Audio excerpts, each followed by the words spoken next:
صرف ایک اپروچ ہے, روتھلیس ہو جاؤ, بچوں کو مارو, عورتوں کو مارو, گھروں کو اجاڑ دو, جس کا دل چاہے گھر بلڈوز کر دو. تو دہشت کی وجہ سے کشمیر جو ہے نا وہ موومنٹ دبی رہے گی. ان سب سے بڑا لاس آف فیس میرے نزدیک, آپ ایگری کریں نہ کریں, لاس آف فیس ہوا ہے امریکہ کا. امریکہ کا اسٹریٹجک پارٹنر تھا انڈیا, ان کا بغل بچہ, اس کو وہ تیار کر رہے تھے چائنا سے لڑانے کے لیے. اب اس سے بڑی کوئی, بیکاز انڈیا کے بعد وہ کس پہ رلائے کریں گے کہ اگر چائنا سے جنگ ہوتی ہے ان کی ساؤتھ پیسیفک سی میں یا عربین سی میں, تو کون کرے گا؟ جو ہماری کامیابی اللہ کا بہت شکر ہے, ان آل ہیوملٹی میں سے الحمدللہ یہاں جیت ہوئی ہے Chinese technology. China has come out victorious against all Western and Russian technologies, thanks to Indians' low, proficiency کہ وہ اس کو ہینڈل نہیں کر سکے.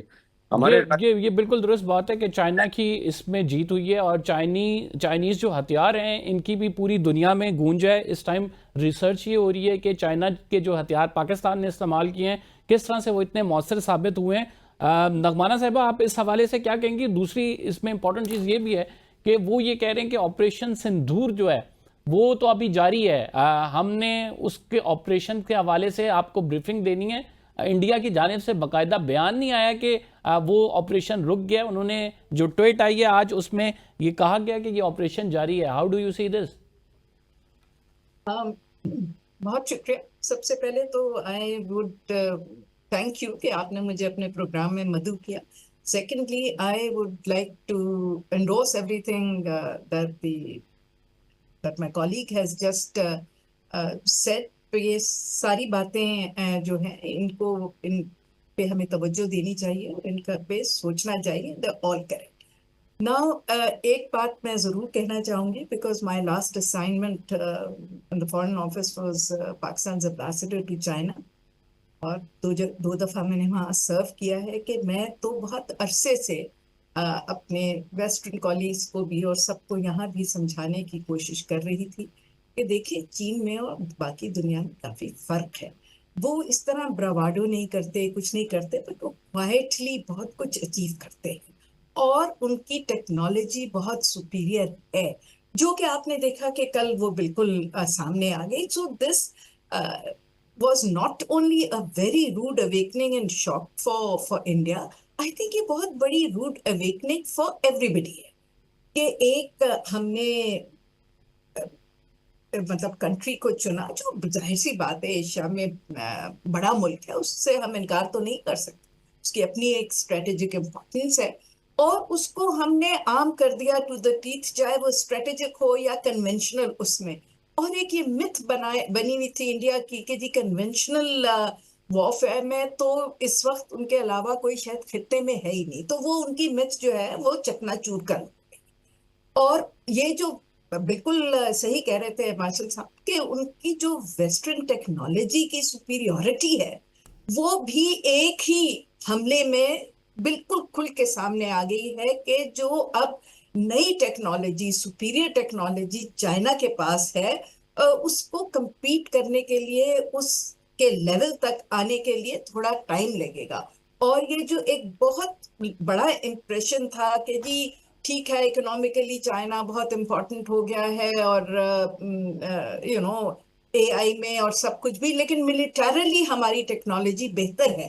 تو اس کانٹیکسٹ میں آج دیکھا جائے تو جو تائیوان کے سپورٹرز ہیں اور جو ویسٹ ہیں جنہوں نے چائنا کو کنٹین کرنے کے لیے اور اس خطے پہ ایونچولی چائنا کو بلاک کرنے کے لیے جو اسٹریٹجی بنائی تھی اور جن چیزوں کے اوپر انہوں نے انحصار کیا ہوا تھا پرٹیکولرلی انڈیا پہ, they will have to rethink a little bit کہ جی ابھی تو بہت پھر اس ملک پہ محنت کرنے کی ضرورت ہے. جہاں تک اس کا تعلق ہے کہ کیا انڈیا کو سمجھ آ گئی ہے, کیا انڈیا اس وقت وہ جو ان کا سو کالڈ آپریشن سندھور ہے جو کہ بالکل ہی راکھ میں اس وقت بدل چکا ہے, تو وہ ظاہر سی بات ہے آپ کو انڈرسٹینڈ کرنا پڑے گا. آئی تھنک ہمیں بھی تھوڑی سمپتھی ہونی چاہیے کیونکہ اس وقت کمپلیٹ لاس آف فیس ہوا ہے ان کی ملٹری کا، ان کی ایئر فورس کا، ان کی انٹیلیجنس کا، ان کی نیوی کا،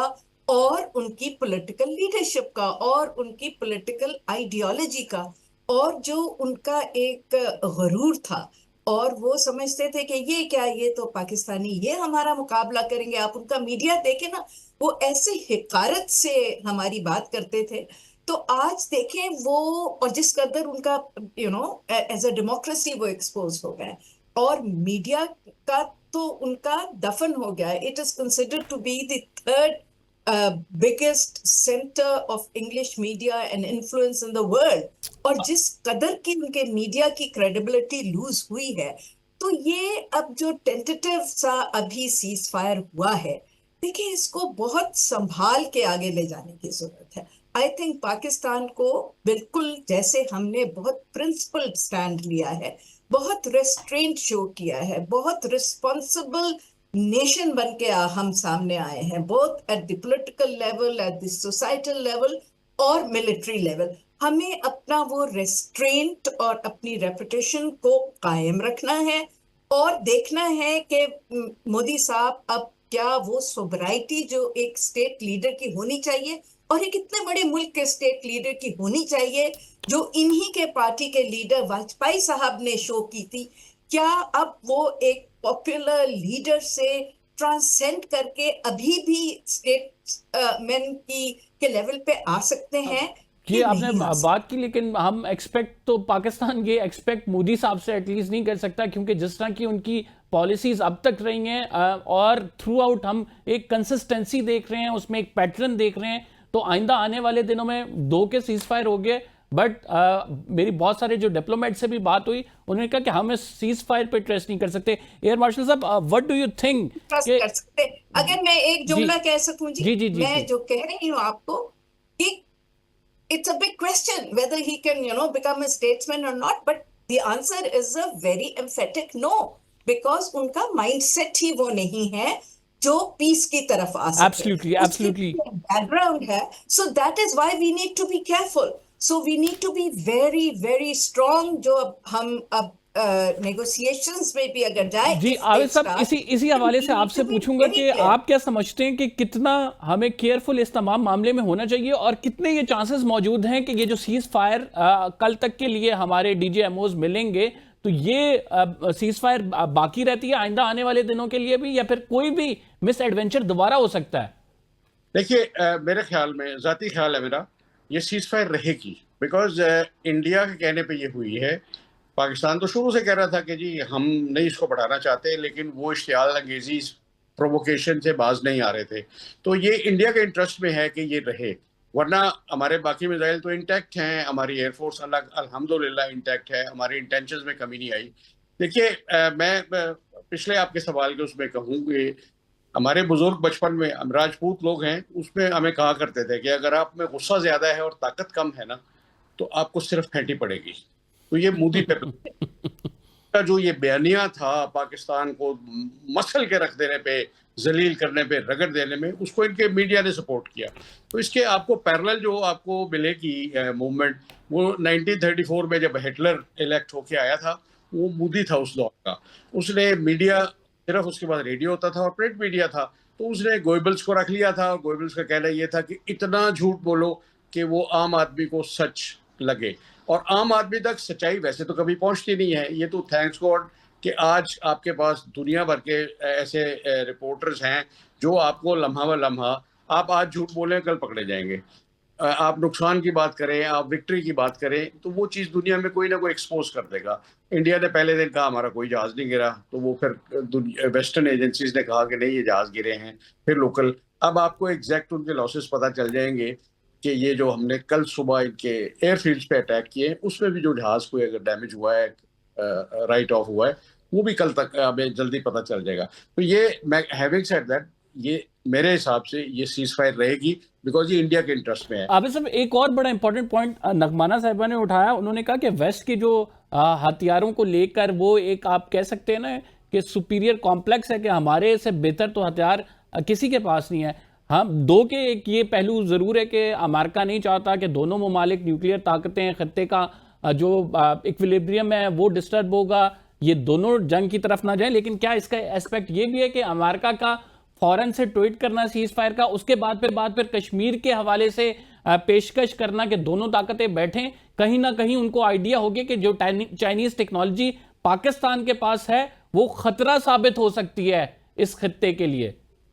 ڈیفینیٹلی. دیکھیے, دنیا میں nothing is more helpful than being powerful. اگر آپ طاقتور ہیں تو آپ کسی کی نان سینس نہ برداشت کریں گے, نہ آپ کمزور پڑیں گے کبھی. پاکستان نے دیکھیں, انفارچونیٹلی میں کہوں گا کہ ہماری کشمیر پالیسی تو کوئی تھی ہی نہیں. پچھلے 20 سال میں کشمیر از ڈورمنٹ. انڈیا کا جو دل کیا ہے اس نے کیا ہے. یہ آرٹیکل 370 انہوں نے ریووک کیا, آرٹیکل 35A کیا.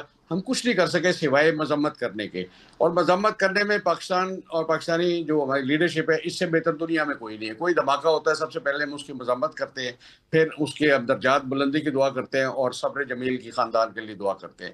کشمیر جو ہے نا, ہم نے 1948 میں UN ریزولوشن جو پاس ہوا تھا, آج مجھے کوئی ہمارا بہترین ڈپلومیٹ بتا دے کہ کیا اس پہ کشمیر کا سلوشن ممکن ہے.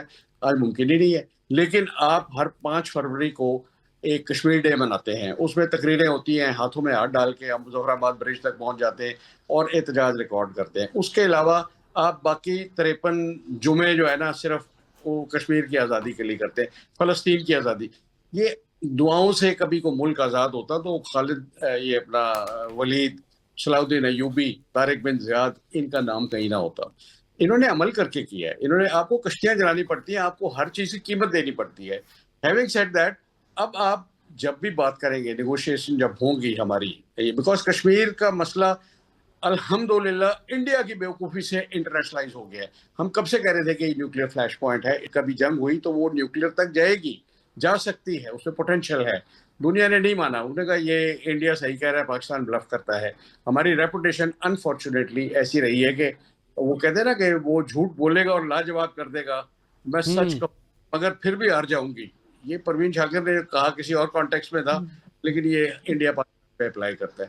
تو انڈیا نے جو پہلگام کا ڈرامہ کیا, آپریشن سندور, اس سے پہلے انہوں نے دوسرا کیا تھا بالا کوٹ پہ جب اسٹرائک کی, وہ آپریشن بندر تھا. یہ پتہ نہیں کہ یہ پلوامہ, اس پہ یہ فنی نام کون رکھتا ہے کہ یہ بندر آپریشن اور سندور. سندور میں مطلب اب کتنے میمز بنے ہیں,